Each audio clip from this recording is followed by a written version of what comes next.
আজ আমি ঘরোয়া পদ্ধতিতে চাউমিন বানাবো। সস মশলা ওটা ছাড়া আমি আজ ঘরোয়া পদ্ধতিতে একদম নর্মালে বানাবো। দেখিয়ে নেন আপনারা। এই দেখেন, সেটাতে লাগছে বাঁধাকপি, ক্যাপসিকাম, আলু, টমেটো, নুন, হলুদ আর এই তৈল। আর লাগছে চাউমিন।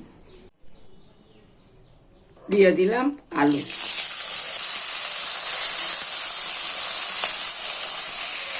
এই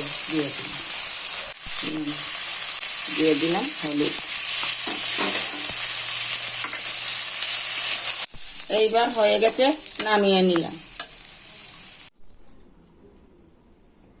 চাউমিন সিদ্ধ বসানো হয়ে গেছে, চাউমিন দিয়ে জল দেওয়া হয়ে যাচ্ছে। এবার অল্প হলে নামিয়ে নিব। এই নামিয়ে নিলাম। দিয়ে দিলাম টমেটো, দিয়ে দিলাম নুন, গোলমরিচের গুঁড়ো, এই দিয়ে দিলাম সবজি মশলা, দিয়ে দিলাম কাঁচা লঙ্কা,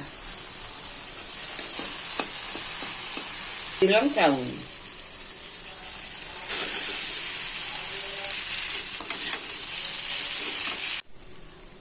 দিয়ে দিলাম অল্প বিট লবণ।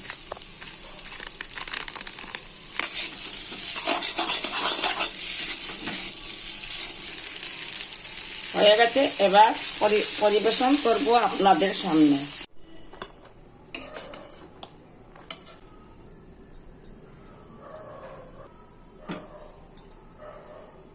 বাড়িতে কেউ এলে এইভাবে বানিয়ে দিবেন, আর আপনারা নিজেরাও খাবেন।